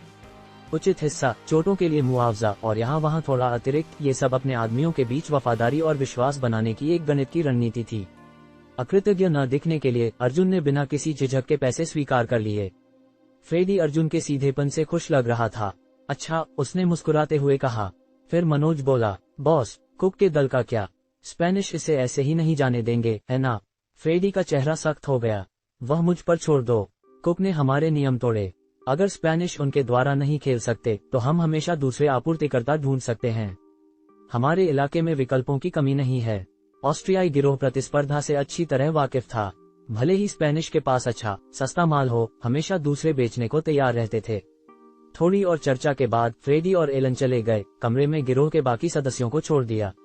मनोज अर्जुन की ओर मुड़ा, उसके कंधे पर ताली बजाई। मैं तुम पर भरोसा कर रहा हूँ भाई। फिर वह शॉन और रीड की ओर मुड़ा। तुम दोनों अर्जुन के करीब रहना, याद रखना वह मरीन में मेरा कमांडिंग ऑफिसर था। शॉन और रीड ने सहमति में सिर हिलाया। अर्जुन से पहले ही प्रभावित थे। कुक और उसके समूह को अकेले लेना कोई छोटी उपलब्धि नहीं थी। ऐसा कौशल स्वाभाविक रूप से उनका सम्मान मानता था। चिंता मत करो बॉस, हम उसके साथ हैं, उन्होंने एक साथ जवाब दिया। फ्रेडी और लाल दानी का टकराव। इस बीच विला में वापस फ्रेडी और एलन ने एक तेज चर्चा की, इससे पहले कि फ्रेडी ने फोन उठाया और एक नंबर डायल किया। दूसरी तरफ दानी स्पेनिश गिरोह का नेता था। दानी की आवाज उठाते ही गुस्से से भरी थी। फ्रेडी, क्या तुम्हारे आदमियों ने कुक को मारा? वह मेरा सबसे अच्छा आदमी है। मेरे 6 आदमी बस यूं ही मर गए। फ्रेडी शांत था लेकिन दृढ़। दानी, तुमने पहले सीमा पार की। क्या कुक ने तुम्हारी अनुमति से काम किया? क्या स्पेनिश हमारा सहयोग खत्म करना और युद्ध शुरू करना चाहते हैं? दानी झिझका, उसकी बड़बोलापन नर्म हो गई। नहीं, कुक ने अकेले काम किया, यह मंजूर नहीं था। अच्छा, फ्रेडी ने जारी रखा, अगर तुम व्यवसाय करना जारी रखना चाहते हो तो नियमों का पालन करो। अगर तुम नहीं करते तो तुम जानते हो कि इसके परिणाम होते हैं। दानी ने तेजी से सांस छोड़ी, अपनी शांति बनाए रखने के लिए लड़ते हुए। ठीक है फ्रेडी, कुक ने गड़बड़ी की और उसने कीमत चुकाई है। हम इस मामले को बंद मानेंगे और अपना व्यवसाय जारी रखेंगे। फ्रेडी को इस परिणाम की उम्मीद थी। वह थोड़ा मुस्कुराया। बस ये सुनिश्चित करो कि अगली बार न हो। मैं समझता हूँ, दानी ने रूखे ढंग से जवाब दिया। उसने गुस्से से फोन पटका, उसका चेहरा लाल हो गया। किसी ने भी उसे पहले कभी इस तरह से बात नहीं की थी। उसने एक सिगार पकड़ा, एक लंबा गुस्से वाला कश लिया। मैं ऑस्ट्रियाई गिरोह को कुचल दूंगा, उसने शपथ ली, अपने रणनीतिकार बर्नस्टीन की ओर मुड़ते हुए। क्या आयरिश के साथ मीटिंग आज रात के लिए सेट है? हाँ, रात 8 बजे हॉफमैन बार में, बर्नस्टीन ने पुष्टि की। दानी ने सिर हिलाया। मैक्सिकन, फ्रांसीसी, रूसी और एलए में हर दूसरे गिरोह से संपर्क करो। हम इंतजार नहीं कर रहे हैं। बर्नस्टीन कॉल करने के लिए चला गया और दानी खिड़की तक गया, बेवली हिल्स के क्षितिज को देखते हुए। उसका दिमाग शक्ति और विजय के विचारों से दौड़ रहा था। मैं लॉस एंजल्स के अंडरवर्ल्ड पर शासन करूंगा, उसने बड़बड़ाया, जैसे अल कैपोन ने शिकागो में किया था। मैं इस शहर का राजा बनूंगा। गठबंधन का निर्माण। रात हो गई और जल्द ही एक चमकीली कार हॉफमैन बार के बाहर आकर रुकी। दानी, बर्नस्टीन और उनके 2 आदमी बाहर निकले। वे परेशानी पैदा करने के लिए नहीं थे, इसलिए वे निहत्थे आए, जिससे उन्हें प्रवेश द्वार पर तलाशी लेने दी गई। अंदर उन्हें एक निजी कमरे में ले जाया गया जहां 2 आदमी इंतजार कर रहे थे। हेमी वीस, आयरिश नॉर्थ शोर गिरोह का नेता, और उसका लेफ्टिनेंट बग्स मोरन। हेमी में एक अजीब लुक था, एक लंबा चेहरा जो एक पारंपरिक अंग्रेजी बाल कटवाने से उभरा था जो लगभग हास्यास्पद लगता था। लेकिन किसी ने हंसने की हिम्मत नहीं की। वह युवा था, केवल 28 का, लेकिन उसने एलए में कई ब्लॉक को नियंत्रित किया। उसका गिरोह अपनी क्रूर रणनीति के लिए जाना जाता था। हेमी खड़ा हुआ, एक चालाक मुस्कान के साथ दानी का हाथ मिलाया। तुमने कुछ महत्वपूर्ण उल्लेख किया था दानी। मुझे उम्मीद है कि तुम मेरे इलाके में अपना माल बेचने की योजना नहीं बना रहे हो। याद रखना, मुझे भी अपने व्यवसाय की रक्षा करनी है। दानी की आंखें सिकुड़ गईं। तुम ऑस्ट्रियाई गिरोह के इलाके पर कब्जा करने के बारे में कैसा महसूस करोगे? हेमी की मुस्कान फीकी पड़ गई। उसने दानी को ध्यान से देखा। तुम्हारा क्या इरादा है? मुझे बदला चाहिए, दानी ने ठंडी आवाज में थूका। हेमी संशयी लग रहा था। तुम कुक के लिए युद्ध शुरू करना चाहते हो? ये सिर्फ कुक से कहीं ज्यादा है, दानी ने आगे झुकते हुए जवाब दिया। ये व्यवसाय के बारे में है। मैं ऑस्ट्रियाई के साथ मुनाफा बांटने से थक गया हूं जब वे धमकियों के अलावा कुछ भी योगदान नहीं करते हैं। उन्होंने मेरे 6 आदमी मारे और फिर फ्रेडी में मुझे कॉल करने और ऐसा कार्य करने की हिम्मत है जैसे यह मेरी गलती है। उसने आगे कहा, अगर हम हाथ मिलाते हैं तो हम ऑस्ट्रियाई गिरोह को हमेशा के लिए खत्म कर सकते हैं। मेरा लाल दानी दल उनके इलाके और संपत्ति का 40% लेगा और बाकी तुम्हारा है। क्या कहते हो? दानी ने अपनी पेशकश खत्म की और हेमी के जवाब का इंतजार किया। आगे की तुम्हारी क्या रणनीति है? हेमी 20 पीछे झुक गया, उसकी नजर दानी पर टिकी थी। उन्हें दबाव में लाओ, दानी ने मुस्कुराहट के साथ जवाब दिया। सबसे पहले हम ऑस्ट्रियाई गिरोह की संपत्ति को निशाना बनाते हैं, उनके क्लब, बार और अंडरग्राउंड कैसीनो। हम उनके कर्ज, शार्क और तस्करी के संचालन को भी बाधित करेंगे। उन्हें धीरे धीरे कमजोर करो, फिर उन्हें पूरी तरह से खत्म करने के लिए अंतिम वार करो। और तुमने विचार किया है कि वे कैसे पलटवार कर सकते हैं? हेमी ने भौं उठाते हुए पूछा। दानी मुस्कुराया। हम समझदारी से शुरुआत करेंगे। उनके क्लब और बार में परेशानी पैदा करने के लिए लोगों को लगाओ।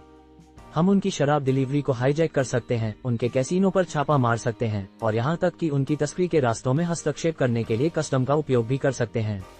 इन रणनीतियों के साथ वे जल्द ही तनावग्रस्त हो जाएंगे। हेमी वीस ने अपनी विस्की का गिलास उठाया, एक विचारशील घूंट लिया, फिर मुस्कुराया। मुझे तुम्हारी योजना पसंद है दानी, मैं शामिल हूँ। उसने दानी की ओर अपना हाथ बढ़ाया। दानी की आंखें संतुष्टि से चमक उठी जैसे ही उसने हेमी का हाथ मिलाया। उसकी योजना का पहला प्रमुख कदम गति में था और वह लगभग जीत का स्वाद ले सकता था। दोनों पुरुषों ने अपने समझौते को मजबूत किया, एक अस्थायी गठबंधन जिसे ऑस्ट्रियाई गिरोह को एक साथ खत्म करने के लिए बनाया गया था। जैसे ही दानी अपने सलाहकार के साथ चला गया, हेमी के डिप्टी बग्स मोरन ने उसकी ओर मुड़कर कहा, क्या तुम वास्तव में उस पर भरोसा करते हो हेमी? हेमी हंसा, एक सिगार जलाते हुए। उस पर भरोसा? बिल्कुल नहीं। दानी भावुक होने वाला नहीं है। अपने आदमियों का बदला लेना, वह बस एक कहानी है। वह शायद हमें ऑस्ट्रियाई के साथ संघर्ष में खींचने का लक्ष्य बना रहा है। जब दोनों पक्ष कमजोर हो जाएंगे तो वह कदम रखने और शक्ति पर कब्जा करने के लिए तैयार होगा। तो तुम गठबंधन के लिए सहमत क्यों हुए? मोरन ने उलझन में पूछा। हेमी ने कंधा उचकाया, ये शतरंज का खेल है। हम हमेशा ऑस्ट्रियाई के साथ मतभेद में रहे हैं। जब हम कर सकते हैं तो हलचल क्यों न मचाएं? हमें अराजकता में कुछ लाभ मिल सकते हैं। दानी हमें इस्तेमाल करना चाहता है, हम उसे वापस इस्तेमाल करेंगे, उसने मुस्कुराते हुए कहा। मोरन ने सिर हिलाया, हेमी के साथ टकराने के लिए अपना गिलास उठाया। उन्होंने पिया, एक जानकार मुस्कान साझा की। उनकी दुनिया में कोई भी भोला नहीं था। हर कदम गणित था और हर किसी का अपना एजेंडा था। ये राजनीति से इतना अलग नहीं था, बस दांव ऊंचे थे। जैसे ही दानी अपनी कार में दूर चला गया, वह अपने सलाहकार बर्नस्टीन की ओर मुड़ा। देखा, आयरिश को बहकाना मुश्किल नहीं था। ऑस्ट्रियाई के लिए उनकी नफरत गहरी है। वे उन्हें गिराने के किसी भी मौके पर झपट पड़ेंगे। अन्य गिरोहों के साथ चीजें कैसे चल रही हैं? हमने मैक्सिकन को लाइन पर ले लिया है। हम कल उनके बॉस से मिल रहे हैं। फ्रांसीसी के लिए इसमें कुछ दिन लगेंगे, वे सैन फ्रांसिस्को में हैं। और रूसी और पोल? दानी ने पूछा। मैं उन्हें व्यक्तिगत रूप से संभालूंगा, बर्नस्टीन ने जवाब दिया। उन्हें कोक मुनाफे का एक बड़ा हिस्सा पेश करो और वे हमारी बोली लगाने के लिए उत्सुक होंगे। दानी ने सिर हिलाया, नियॉन रोशनी वाली सड़कों को देखते हुए अपने शासन के तहत शहर की कल्पना कर रहा था।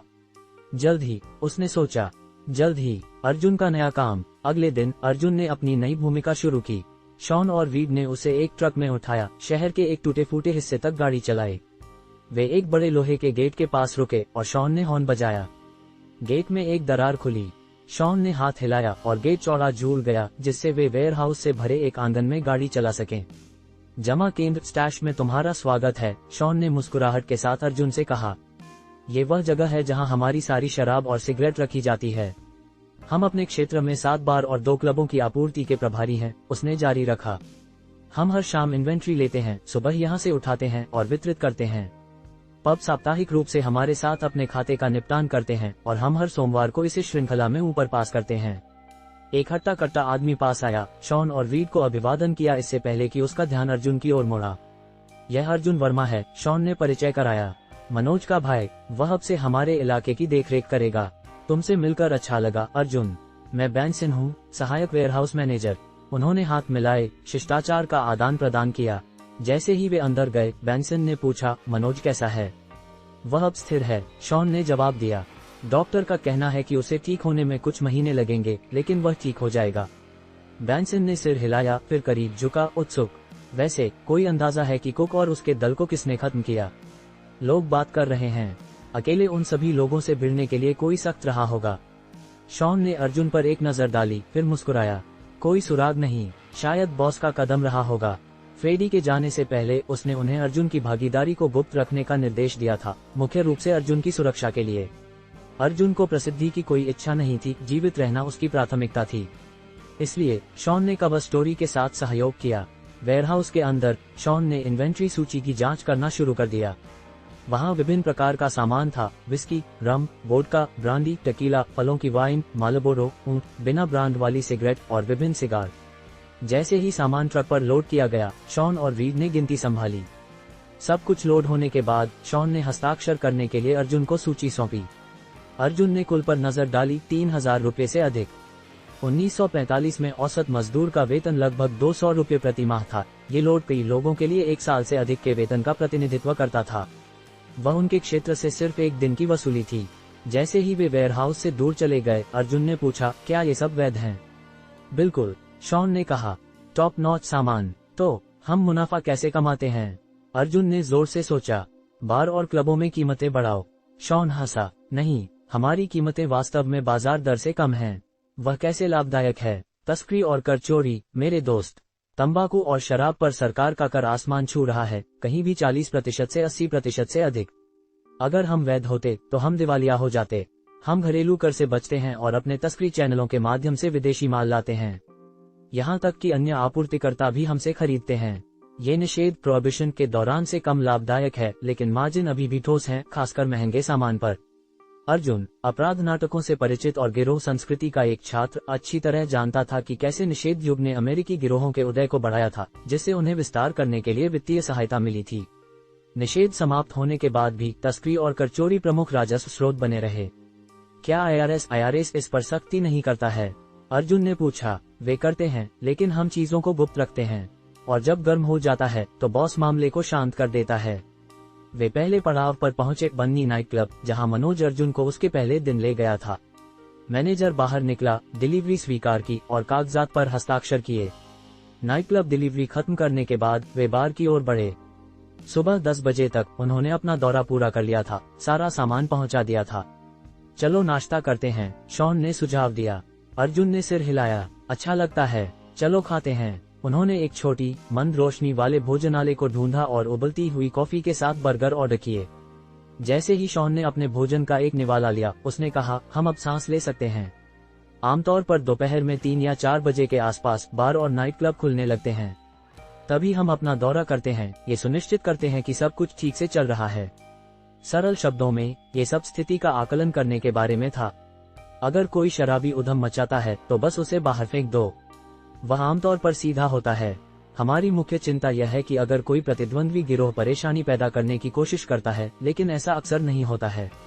अधिकांश गिरोह अपने इलाके तक ही सीमित रहते हैं। उसने कॉफी का एक घूंट लेने के लिए विराम लिया, फिर जारी रखा, शाम को हम उनकी शराब की बिक्री के बारे में बार मालिकों से जांच करते हैं और अगले दिन के लिए ऑर्डर लेते हैं। हम आमतौर पर सुबह 1 या 2 बजे तक फ्री हो जाते हैं। अर्जुन सोचे बिना नहीं रह सका कि यह काम आसान पैसा से बहुत दूर था। लेकिन इन समयों में किसके लिए आसान था? कर्ज वसूलने के बारे में क्या? अर्जुन ने उत्सुकता से पूछा। हमारे पास एक स्थायी काम है, हम जो कोक सप्लाई करते हैं उसके लिए स्पेनिश से हमारा हिस्सा लेना। कुक इसे संभालता था, लेकिन अब जब तुमने उसका ख्याल रख लिया है तो हमें देखना होगा कि आगे कौन आता है। शॉन ने ये कहते हुए अर्जुन की ओर देखा। अतिरिक्त काम भी है, जैसे कैसीनो और कर्ज शार्क के लिए कर्ज वसूलना। यदि तुम थोड़ा और कमाना चाहते हो तो वे साइड गिग्स हैं, लेकिन मैं सुझाव दूंगा कि तुम उसमें कूदने से पहले मुख्य काम का अंदाजा लगा लो। अर्जुन ने सिर हिलाया, समझते हुए कि कर्ज वसूली केवल आय को बढ़ाने का एक तरीका था। अचानक एक विचार उसके दिमाग में आया। उसने अपने बर्गर का एक निवाला लिया और शॉन से पूछा, क्या मुझे कुछ बंदूकें मिल सकती हैं? मुझे कुछ और चाहिए। इस काम में खतरा हमेशा आसपास था, निहत्थे रहना कोई विकल्प नहीं था। उसने नदी पर हुई घटना के बाद मनोज की बंदूक को नष्ट कर दिया था, इसलिए अब उसे भंडार भरने की जरूरत थी। बंदूकें खरीदना कोई समस्या नहीं, यहाँ खत्म करने के बाद मैं तुम्हें बूढ़े माइक से मिलने ले जाऊंगा, शॉन ने जवाब दिया। शस्त्र भंडार में खाना खत्म करने के बाद वे तीनों शहर के किनारे तक चले गए, एक बंदूक की दुकान की ओर जो मुख्य मार्ग से थोड़ी हटकर लग रही थी। जगह अर्जुन की अपेक्षा से बड़ी थी। जैसे ही वे कार से बाहर निकले, शॉन ने कहा, बूढ़ा माइक हमारा आदमी है। वह इस दुकान को चलाता है और काले बाजार में हथियारों का भी सौदा करता है। अधिकांश लोग अपना सामान उसी से लेते हैं। तारांकन। उन्होंने दुकान में प्रवेश किया और शॉन ने एक गेंदले बूढ़े आदमी को आवाज दी जो एक रिक्लाइनर में पड़ा था। बूढ़े माइक, हमारे पास तुम्हारे लिए कुछ काम है। चांदी के बाल और पूरी दाढ़ी वाला वह आदमी आंखें खोली, उठा और उनके पास आया। उसने अर्जुन की ओर मुड़ने से पहले शॉन पर एक नजर डाली। ये कौन है? अर्जुन वर्मा, शॉन ने परिचय कराया। यह मनोज का भाई है। मनोज अभी बिस्तर पर है, इसलिए अर्जुन उसके लिए चीजें संभाल रहा है। बूढ़े माइक ने अर्जुन को ऊपर से नीचे देखा। क्या तुमने कभी सेना में सेवा की है? हाँ, मरीन कॉर्प्स, अर्जुन ने जवाब दिया। बूढ़े आदमी ने सहमति में सिर हिलाया। मैं बता सकता हूँ कि तुमने कुछ एक्शन देखा है। मैंने महान युद्ध के दौरान ऑस्ट्रो हंगेरियन सेना में सेवा की थी। साम्राज्य के पतन के बाद यहाँ आ गया। बूढ़े माइक, अर्जुन कुछ उच्च गुणवत्ता वाले हथियार की तलाश में है, शॉन ने बीच में कहा। बूढ़े माइक ने फिर से सिर हिलाया, उन्हें पीछा करने का इशारा किया। जैसे ही वे चले, शॉन झुका और अर्जुन के कान में फुसफुसाया, अगर तुम उसे छोड़ते हो तो वह युद्ध के बारे में तुम्हारे कान खाएगा। अर्जुन मुस्कुराया। उन्होंने बूढ़े माइक का एक भारी लोहे के दरवाजे तक पीछा किया। उसने उसे खोला, एक वेयरहाउस का खुलासा किया जो हथियारों के शेल्फों से भरा था। बंदूकें साफ सुथरी रखी हुई थीं, मंद रोशनी में चमक रही थीं। अर्जुन के लिए यह एक कैंडी स्टोर में कदम रखने जैसा था। बूढ़े माइक ने रास्ता दिखाया। जैसे ही वह गया, जानकारी दी। इनमें से अधिकांश अतिरिक्त या इस्तेमाल किए गए हैं। तुम्हारे पास M1 गैरांड, M1 कार्बाइन, मॉसेर 98 और ब्रिटिश एनफील्ड है। उसने एक राइफल उठाई और अर्जुन को थमा दी। ये यहाँ M1941 जॉनसन सेमी ऑटोमेटिक है, जिसका उपयोग मरीन द्वारा किया जाता है। तुम्हें ये पता होना चाहिए। जैसे ही अर्जुन ने राइफल ली, उसकी सैन्य प्रवृत्ति जाग गई। यह उसके अपने शरीर का एक विस्तार जैसा महसूस हुआ। मजबूत लगता है, अर्जुन ने टिप्पणी की, बोल्ट को पीछे खींचकर और ट्रिगर का परीक्षण किया। बूढ़े माइक ने मुस्कुराया। मैं सिर्फ बंदूकें नहीं बेचता, मैं उनका ख्याल भी रखता हूँ। यहाँ हर टुकड़ा खुद मेरे द्वारा चुना और बनाया रखा जाता है। मैं इसे लूंगा, अर्जुन ने बिना झिझक के कहा। बूढ़े माइक मुस्कुराया। यह $105 का होगा और मैं 100 राउंड साथ में दूंगा। ये सस्ता नहीं था, अधिकांश के लिए आधे महीने का वेतन, लेकिन अर्जुन जानता था कि जब वह गुणवत्ता देखता है तो क्या होता है। शॉन, हमेशा की तरह बातचीत करने वाला, बीच में बोला, चलो भी माइक। ये इस्तेमाल की गई बंदूकें हैं और उत्पादन लागत तुम्हारी चार्ज करने वाली राशि का एक अंश है। बूढ़े माइक ने पलटवार किया। तुम मुर्गी से ताजे अंडे चाहते हो, तुम्हें वे मुफ्त में नहीं मिलते। कीमत वही रहेगी। अर्जुन हंसा। $100 कर दो और मुझे 200 राउंड दो। सौदा पक्का। बूढ़े माइक ने सिर हिलाकर लेन देन को सीलबंद किया। वे सबमशीन गन की ओर बढ़े। थॉम्पसन के बारे में क्या? शिकागो टाइपराइटर, या शायद एक जर्मन MP40 STG 44। अर्जुन को 2 बार सोचने की जरूरत नहीं थी। मुझे थॉम्पसन दो, उसने कहा, ये जानते हुए कि यह विशिष्ट गैंगस्टर का हथियार था। उसने तारांकन 2 M1911 पिस्तौलें भी चुनी, याद करते हुए कि उसने कुक को मारने के बाद जिनको छोड़ा था। अच्छी व्यवस्था के लिए उसने एक कोल्ट रिवॉल्वर और एक विंचेस्टर M1887 शॉटगन, कुक का पसंदीदा हथियार, अब उसका पकड़ा। बूढ़े माइक ने मशीन गन से लेकर ग्रेनेड तक सब कुछ पेश किया, लेकिन अर्जुन ने इनकार कर दिया। अगर हमें उनकी जरूरत होगी तो हम उन्हें ले लेंगे, उसने कहा। माइक ने उसे भविष्य में किसी भी चीज की जरूरत पड़ने पर अच्छी कीमत का वादा किया। कुल $460 आया। अर्जुन ने अभी अभी कमाए गए नकद का एक बड़ा हिस्सा, लेकिन उसे लगा कि यह अच्छी तरह से खर्च किया गया पैसा था। पीछे एक शूटिंग रेंज थी। अर्जुन ने अपने नए हथियारों का परीक्षण किया, सटीकता के साथ 50 मीटर के लक्ष्यों को मार रहा था। धातु की खनखनाहट हर शॉट के साथ गूंज रही थी। शॉन और रीड ने अपना हाथ आजमाया, लेकिन अर्जुन की सटीकता का मुकाबला नहीं कर सके। अर्जुन, तुम्हारा निशाना सटीक है, शॉन ने कहा, स्पष्ट रूप से प्रभावित होकर। अभ्यास, अर्जुन ने जवाब दिया। हजारों राउंड और कोई भी शार्प शूटर बन सकता है। बूढ़े माइक, जो देख रहा था, सहमति में सिर हिलाया। वह सही है। अगर तुम अच्छी तरह से गोली मारना चाहते हो तो तुम्हें अभ्यास करना होगा। बूढ़े माइक ने एक बारी ली, तेजी से गोलीबारी की और आसानी से लक्ष्यों को मारा, इससे पहले कि बिना एक शब्द के चला गया। जैसे ही उन्होंने उसे जाते देखा, अर्जुन ने बूढ़े आदमी के कौशल के लिए एक गहरा सम्मान महसूस किया।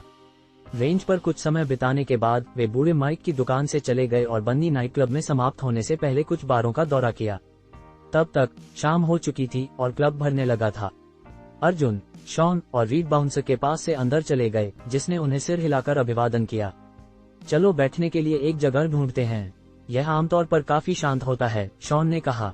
मारिसा का आकर्षण। जैसे ही वे भीड़ के बीच से आगे बढ़े, एक लाल पोशाक में एक आकर्षक गोरी महिला ने शॉन का ध्यान खींचा। उसने उसे गर्मजोशी से अभिवादन किया, फिर अपना ध्यान अर्जुन की ओर मोड़ा। उसने एक चंचल मुस्कान के साथ उसे ऊपर से नीचे देखा। ये सुंदर आदमी कौन है, शॉन? यह अर्जुन वर्मा है, मेरा नया बॉस। वह अब यहाँ चीजें संभाल रहा है, शॉन ने समझाया। महिला करीब आए, उसके हील्स फर्श पर टकटकाए और अर्जुन के ठीक सामने रुक गई। वह लगभग उतनी ही लंबी थी जितनी वह, और उसने उसे गहरी भूरी आंखों से देखा। आपसे मिलकर अच्छा लगा, मिस्टर वर्मा, उसने हाथ बढ़ाते हुए कहा। मैं मारिसा हूँ। मुझे भी, अर्जुन ने मुस्कुराहट के साथ उसका हाथ मिलाते हुए जवाब दिया। अगर तुम्हारे पास समय है तो हमें ड्रिंक लेनी चाहिए, उसने सुझाव दिया। जरूर, एक इश्कबाज मुस्कान के साथ मारिसा मुड़ी और दूर चली गई, उसके कूल्हे हर कदम के साथ झूल रहे थे। रीड ने उसे जाते देखा, स्पष्ट रूप से मोहित। वह हम में से किसी के साथ इतनी दोस्ताना कभी नहीं रही, मनोज के साथ भी नहीं, लेकिन वह तुम्हें पसंद करती लगती है। शॉन हंसा। तारांकन, अर्जुन, मारिसा यहाँ की स्टार है, उसमें आकर्षण है और वह बहुत व्यवसाय लाती है। बॉस उसे इसके लिए अच्छा भुगतान करता है। अर्जुन ने खुद ही सोचा कि मारिसा सिर्फ एक सुंदर चेहरा से कहीं ज्यादा थी, वह अपने कला की मास्टर थी। बहुत सारे लड़के उसके पीछे भागते हैं, शॉन ने जारी रखा, लेकिन ज्यादातर कहीं नहीं पहुंचते हैं। जिस तरह से उसने तुम्हें देखा, हालांकि अगर तुम अपने पत्ते सही खेलते हो तो तुम्हें एक मौका मिल सकता है। लाल दानी की साजिश। जैसे जैसे रात गहरी होती गई, बार धीरे धीरे जीवंत होता गया। हवा धुएं, महंगी शराब की गंध और संगीत की लयबद्ध धड़कन से मोटी थी। आनंद की रात के वादे से लुभाए गए लोगों की भीड़ ने जगह को ऊर्जा और अपेक्षा से भर दिया। इस भीड़ के बीच अर्जुन की नजर लाल रंग में एक आकर्षक व्यक्ति की ओर खींची, जो पुरुषों के एक समूह से घिरा हुआ था। ये पुरुष पॉलिश किए गए जूतों के साथ तेज सूट में पहने हुए खुद को परिष्कृत के रूप में पेश करते थे, लेकिन अर्जुन ने उनके मुखौटे को पहचान लिया।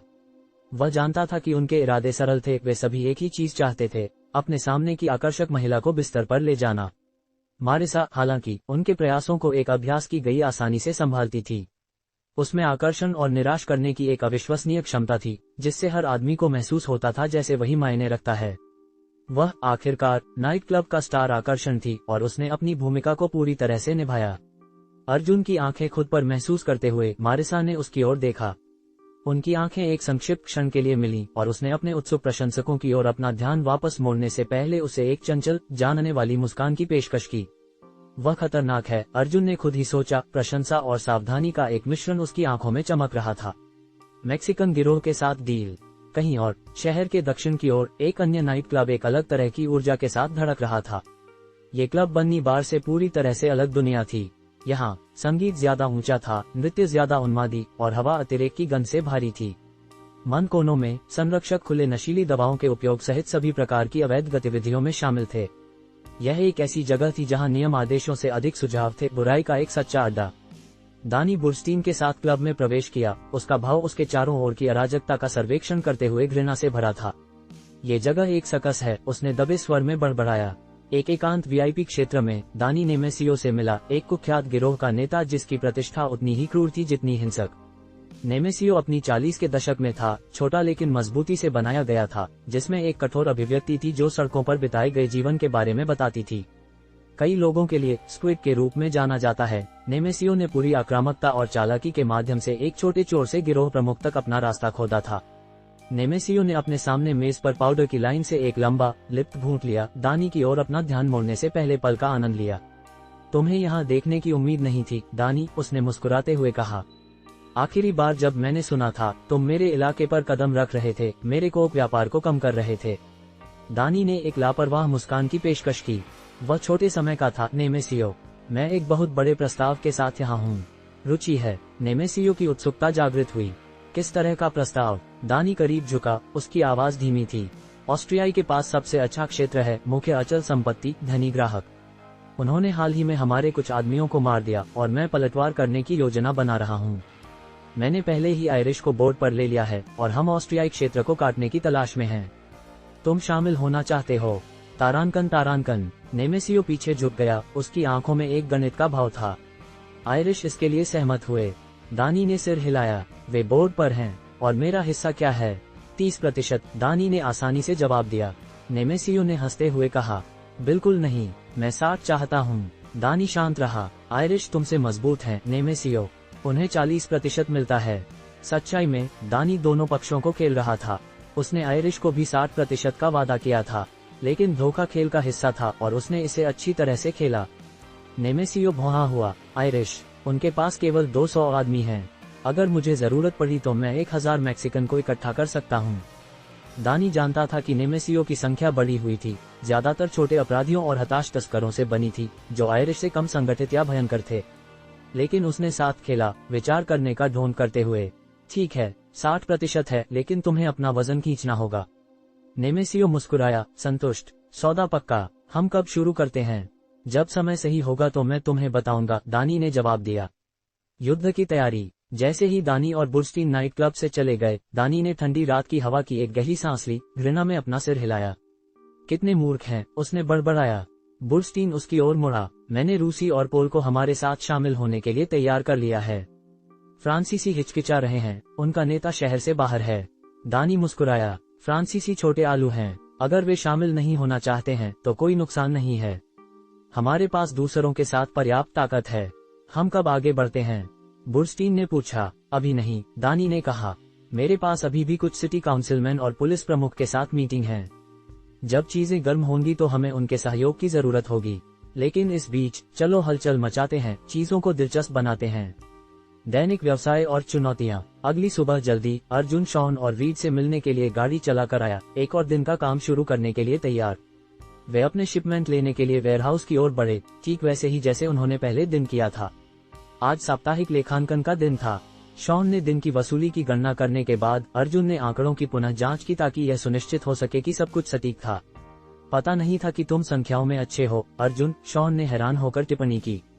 अर्जुन ने कंधे उचकाए। पुराने दिनों में सीखना पड़ा, काम आता है। उन्होंने दिन की वसूली का मिलान किया, एक ठंडा $20,000 और खातों को निपटाने के लिए मुख्य कार्यालय की ओर बढ़े। यह अर्जुन का मुख्यालय में पहला समय था और वह इस बात से प्रभावित था कि यह एक वैध व्यावसायिक संचालन जैसा कितना मिलता जुलता था। दिन की कमाई को सौंपने के बाद अर्जुन ने उनके मुनाफे की समीक्षा की। हम आमतौर पर इसे कैसे बांटते हैं? उसने पूछा। मनोज को 40% मिलता है और बाकी मेरे और रीड के बीच बांट दिया जाता है। तारांकन, शॉन ने समझाया। अर्जुन ने सिर हिलाया। मनोज को एक हिस्से के लिए काटने के बारे में क्या? निष्पक्ष है ना? तारांकन, शॉन और रीड दोनों सहमत थे और उन्होंने मुनाफे को समान रूप से विभाजित करने का फैसला किया। प्रत्येक ने 25% हिस्सा लिया। अर्जुन को अपनी टीम को खुश और प्रेरित रखने का मूल्य पता था। अब थोड़ी उदारता, वफादारी और प्रयास में आगे लाभ दे सकती है। दिन का काम खत्म होने के साथ वे अपनी दिनचर्या को बनाए रखते हुए नाइट क्लब में लौट आए। कुछ दिनों बाद टस्कनी टैवन में एक डकैती की खबर तेजी से फैली, जो मेलरॉस स्ट्रीट पर एक पुराना इतालवी बार था। जगह को बुरी तरह से निशाना बनाया गया था। 2 आदमी अंदर चले गए थे, ड्रिंक्स ऑर्डर की थी और फिर अचानक गोलीबारी शुरू कर दी थी, जिससे संरक्षक कवर के लिए भागने लगे थे। चोरों ने जितना नकद हो सका पकड़ा और एक झटके में चले गए। दांते, मालिक, ने उन्हें रोकने की कोशिश की, उन्हें चेतावनी दी कि वे ऑस्ट्रिया इलाके पर थे। उसकी परेशानी के लिए उसे पैर में एक गोली मिली। हमले की खबर ने पड़ोस को हिला दिया। अगले दिन टैवरन लगभग खाली था। हिंसा के डर ने ग्राहकों को भगा दिया था। फुसफुसाहट फैल गई। ऑस्ट्रियाई गिरोह की अपने इलाके की रक्षा करने की क्षमता पर सवाल उठा रही थी।